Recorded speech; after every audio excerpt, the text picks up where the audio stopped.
Benvenuti a Dietro le Quinte. In questa puntata Fabio Troiano con Il Dio Bambino, al via il festival multidisciplinare Le Maschere d'Ulivo al Teatro Abeliano di Bari.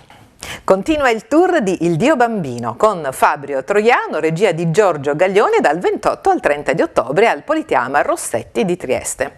Il monologo, ambientato in un metaforico locale in disfacimento tra fiori calpestati e bottiglie semivuote, per simulare una festa finita male, è scandito da alcuni brani di Gaber che trasportano il pubblico nella narrazione della storia. Le scene e i costumi sono di Lorenza Gioberti, il disegno luci di Aldo Mantovani. Il titolo è Il Dio Bambino, penso sia già abbastanza esplicito, racconta una storia d'amore ed è il passaggio dell'uomo da bambino ad adulto, e per fare questo ogni uomo ha bisogno accanto di una donna, e questo penso sia un messaggio universale. È una storia che lui ha scritto nel 1993, però valeva prima come vale adesso e varrà in futuro. Questo è chiaro. Non si sente niente.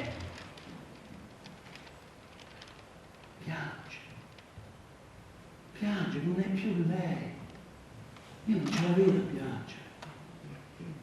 È stanca, sfiduciata, dice basta, ne posso più, non ne posso più.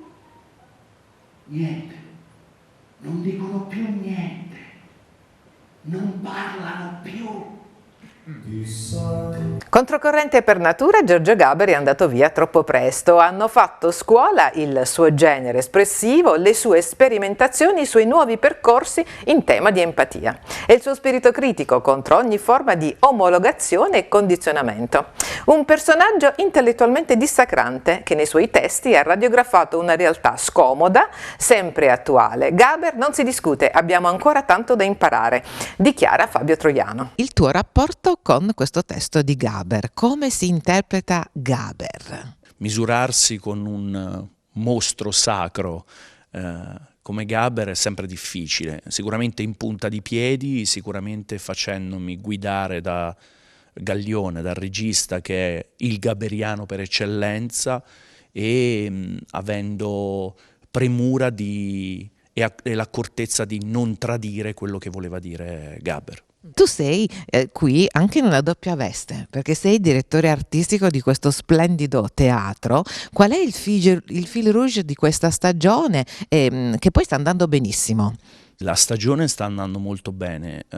L'idea mia era quella di dare al pubblico la voglia di venire a teatro, perché dopo 2 anni terribili la gente aveva bisogno di confrontarsi di nuovo con la cultura, ma con la collettività, e non c'è niente di meglio che di un contenitore come il teatro, in questo caso di un teatro meraviglioso che è il Curci di Barletta. La stagione, come dicevi tu, sta andando molto bene e ne sono contento, ma Barletta vive di una tradizione teatrale storica, e quindi non posso dire che giocavo facile, però è molto più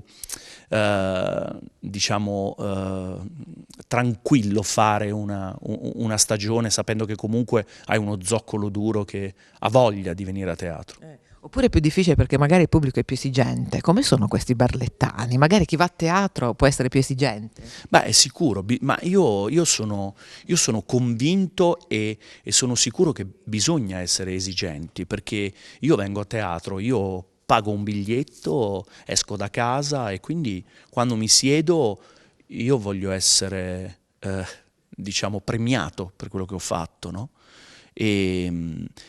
E chi fa una stagione deve tener conto di questo, secondo me, deve tener conto del pubblico e delle esigenze del pubblico. Il pubblico va anche coccolato, ma va anche stimolato e rinnovato. Io quest'anno ho messo uno spettacolo, si chiama Picium, di Fausto Paravidino. Abbiamo anche recensito, bellissimo, complimenti per la scelta. Perché comunque è un testo, nonostante sia un testo vecchio, ma è rivisitato, nuovo, e c'è bisogno di questo. Fausto Paravidino è uno è un teatrante giovane, mestierante, ma è bravissimo, innovativo, e c'era bisogno di questo, e al pubblico bisogna dare, secondo me, anche queste scosse, perché per far capire che c'è la tradizione, ma la tradizione cambia. La bacio, sì, la bacio, lei non si oppone, ma mi bacia anche lei. Oddio, sono sconvolto, convulso, frenetico, la camicetta, i bottoni, quanto è bella. Il reggiseno, non riesco a slacciarlo, io lo tiro, lei mi aiuta, allora tiro, sposto, i seni si liberano, sono davanti al mio viso come li ho sempre immaginati. C'è un personaggio che ti manca? Un sogno nel cassetto ce l'ha Fabio Troiano oppure no? Nel cassetto ce li abbiamo tutti, ne abbiamo tanti, e se non avessimo sogni nel cassetto forse vivremmo con meno speranze, no? Però è giusto che sia così, e ogni volta che apri un cassetto e un sogno si realizza, c'è un altro cassetto chiuso sotto con un altro sogno.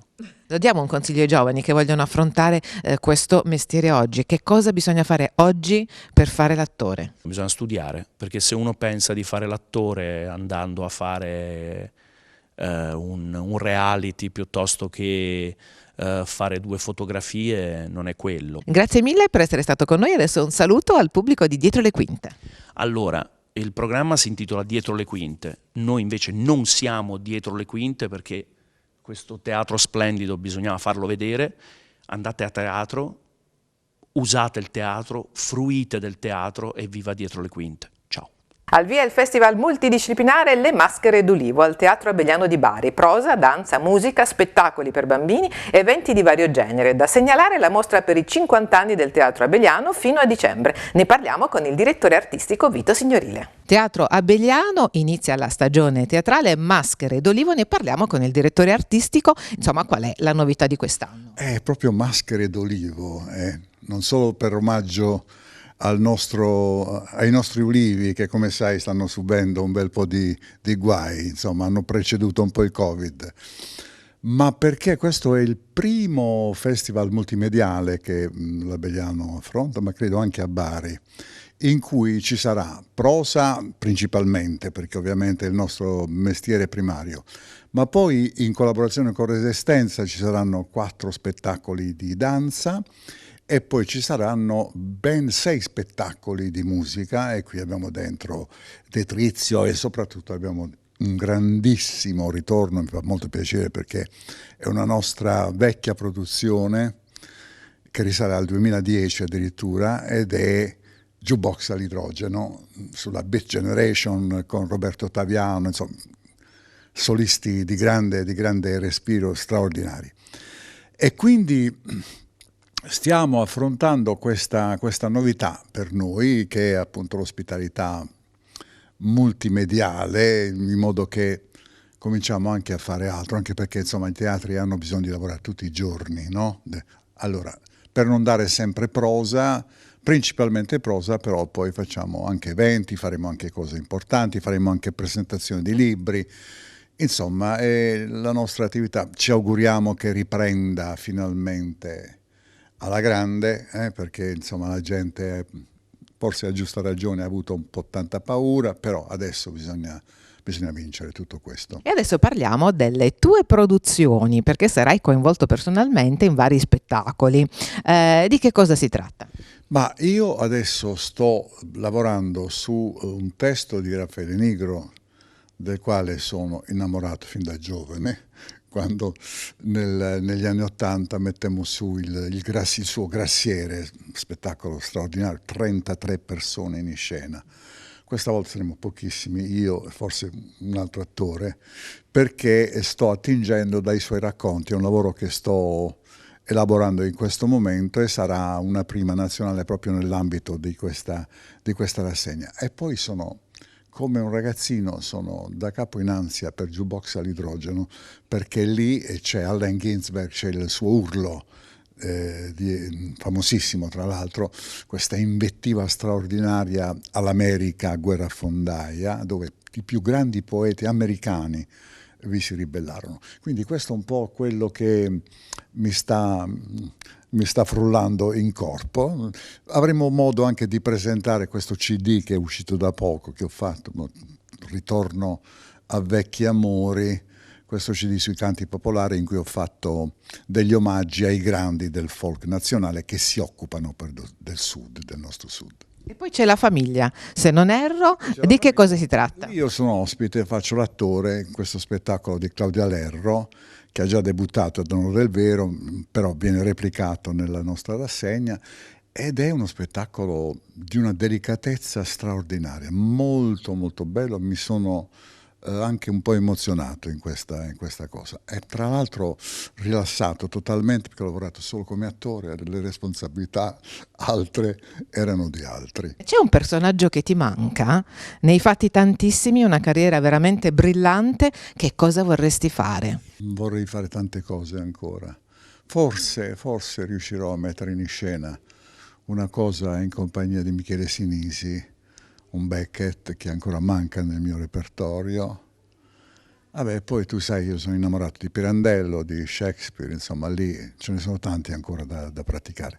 Non posso dire di essere in attesa di qualche cosa di particolare, se non dello spettacolo sul quale sto lavorando ormai da diversi anni, e credo che siano maturi i tempi. Spero che arrivino anche gli aiuti giusti per poterlo fare, I giganti della montagna di Pirandello. Tantissime persone in scena, quindi vi lascio immaginare. Perché venire a teatro facciamo un appello al pubblico in questo periodo di ripartenza. Intanto è salutare, credetemi, a parte la sicurezza e le sicurezze che ci impongono, ma che ci imponiamo. Ma il teatro, signori, è ritrovare se stessi, è ritrovare gli altri, il contatto umano, l'abbraccio, le cose che ormai ci mancano tanto. Quindi venite a teatro e vi sentirete meglio. Grazie per essere stato con noi, adesso un saluto al pubblico di Dietro le Quinte. Dietro le quinte ormai sono diventate le nostre quinte, e quindi sicuramente non solo doveroso, ma con piacere salutiamo tutti gli spettatori di Dietro le Quinte. E con questo è tutto. Per rivedere tutte le puntate www.dietrolequintetv.com, per le vostre segnalazioni info@dietrolequintetv.com. Arrivederci alla prossima settimana.